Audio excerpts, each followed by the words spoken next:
this is Deb from Just Do Something Homestead, and today we're going to talk about how to start sweet potato slips.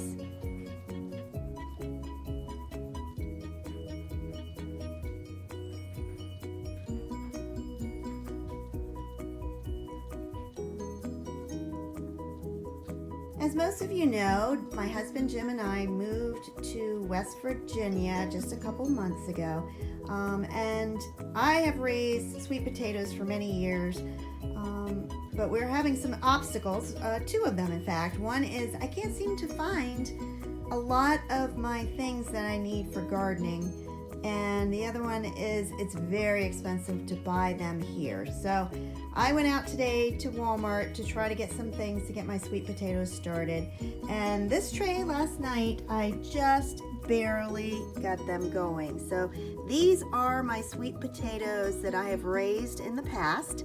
So this is my own crop. They were obviously organic. And to do the sweet potato slips, all you need to do is save some of your sweet potatoes. I start by using a mixture of all organic soil, and I was amazed. I went to Walmart today. Each one of these bags was about $5 to $6, but they are extremely different, and I could do an entire program on the differences between organic soils. But real quickly, this one back here was back to the roots, and if I look in this one, it is almost all bark. It is trees ground up, which is fine. You need some of those. Then I have natural and organic seed starting mix. This one is by Jiffy. This one is the most that looks like soil. It has a lot of peat moss in it. That's why I like to mix the two. Between that one and this one, we're going to have a big variety. And the last one, I'd never heard of this one, Whitney Farms Organic Potting Soil. And this one seems to be a combination of the two. We've got organic matter, but we also have soil going, and we have some twigs and things as well. So what I'm going to do today is I am going to take a little of each of those and spread it out on my brand new planter that I have down here. Now this one I also just purchased at Walmart. I had found them at my local Agway farm store for about $14. I thought, I am not doing that. So I went to Walmart and they were $5. It does include the inserts that I can grow plugs in later. So I'm keeping all that. Also has the lid, but right now I just need the base. And I'm gonna fill it about halfway with dirt. I started by putting a bottom layer of back to the roots, and as I said, this one really just looks like bark mulch. There are many, many large pieces in there of sticks. So what I'm ultimately going to do is mix them all together, but I put that one across the bottom first. On top of that, I added the Whitney Farms, and the last one that I'm going to put on, you can really see the peat moss in that one, and that one is the Jiffy. For me, I think the best thing that we can do is to mix them all together. Do this with my hands, much easier. All right, so what I'm looking for is to get this about halfway up the tray. Now, as far as sweet potatoes, you can order slips, and that is a wonderful way to get started your first year. After that, I saved my own. But I did order some new slips so that I have a bigger variety of sweet potatoes that grow in my new area, which is West Virginia. But today I'm going to show you how to start them from grocery store sweet potatoes. And these I did purchase in my local Walmart. So I'll show you the bag. Now it has to be organic. These are Mr. Yam's organic sweet potatoes. And right there under my thumb, USDA organic. If you get regular sweet potatoes, they're probably not going to root for you, so make sure they are organic. This was about $7, which is, if you were to order slips from nurseries, they're about $2 a slip, so this is by far a better economic way to do this.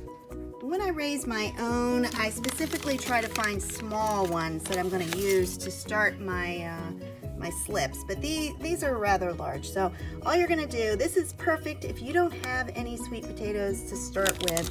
I would definitely recommend this route. A lot of sweet potato slips are already sold out, and it's only February.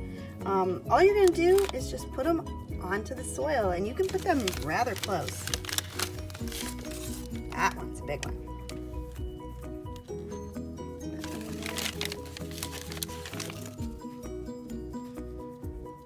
It doesn't matter which side is up, which side is down. You just want them laying lengthwise that way. Oh, one more. All right. And that is basically it. Now, I have started them many other ways. When I first started, I would stick the toothpicks in, put it in a mason jar, but what I was finding is it took months and months. If we look at this tray right here, and we look over here at mine, those have just started budding today. I put these in yesterday. Now you might be saying there is no way they budded that quickly. They absolutely do. Let me give you 2 secrets of how to get them to start really quickly. All right, first off, as you can tell, this is in my south-facing window, so it is bright. Right now, I'm going to water the soil. So I don't want it soaking wet, but I do want it moist. I know that's a word a lot of people don't say, but we want to have the soil moist. Right now, the soil is very dry. In order to root, it's going to have some water added to it.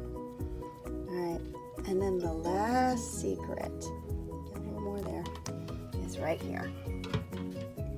All right, and that is my heat mat.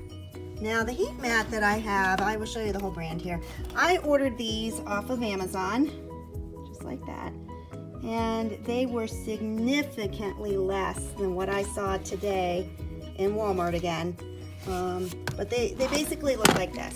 They have all the instructions on the back. This one is a 10 by 20.75. Instructions for using it, everything, germination charts, anything that you can need. But basically, what you want to do is you want to add heat under your sweet potatoes.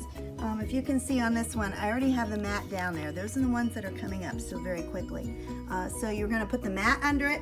This one does not have a dial to change the temperature. I'm just going to plug it in and keep it warm. That will help your sweet potatoes to start growing. One of the last steps that I do is I put a label in there. I do sell sweet potato slips, so I marked on there that these were from Walmart. I don't know the variety. I've looked on the bag. They're not going to tell you. I can do research, but people that are buying my organic sweet potato slips are not going to want to buy Walmart variety. So I make sure that I separate those. These are for me. But if you are a first-time grower of sweet potatoes, I highly recommend just starting with some that you buy from the store. They have to be organic. The others will not grow. Now, you say, what do I do? You know, I've watered it and these little shoots come up, but what happens next? Well, when these shoots get to be about 6 inches tall, I will grab it by the base and I'll twist it off. At that point, I set it into a glass of water. Within a week, there will be so many roots on your sweet potato slips. If I can plant them right away, I put them in soil, but typically I put them into pots, and then I could sell those as small sweet potato plants, or those are the ones that I actually put into my garden. Last year, I had a tray, probably just like this one, 1, 2, 3, 4, with 6 potatoes in it. Those 6 potatoes gave me about 30 slips on each one. The more you twist off, the more will grow. And I was to the point where I was giving everybody just sweet potatoes. There were just so many. So you might look at this and say, well, I don't think you're going to get a whole lot. I will probably have enough to do 1/4 of an acre of just sweet potatoes. And here in West Virginia, I planted them last year. After we had purchased our land before we moved here, we put up a fence, and I said, I just want to see how the sweet potatoes do. And I was thrilled to find out that they did excellent. These are the small ones that were left over. The ones that are kind of wonky shaped like this one, they still, as you can see, they will root the ones very, very well. All right, I hope this information helped you out today. As always, you can't do everything on your homestead at once, but you can just do something. Have a wonderful day.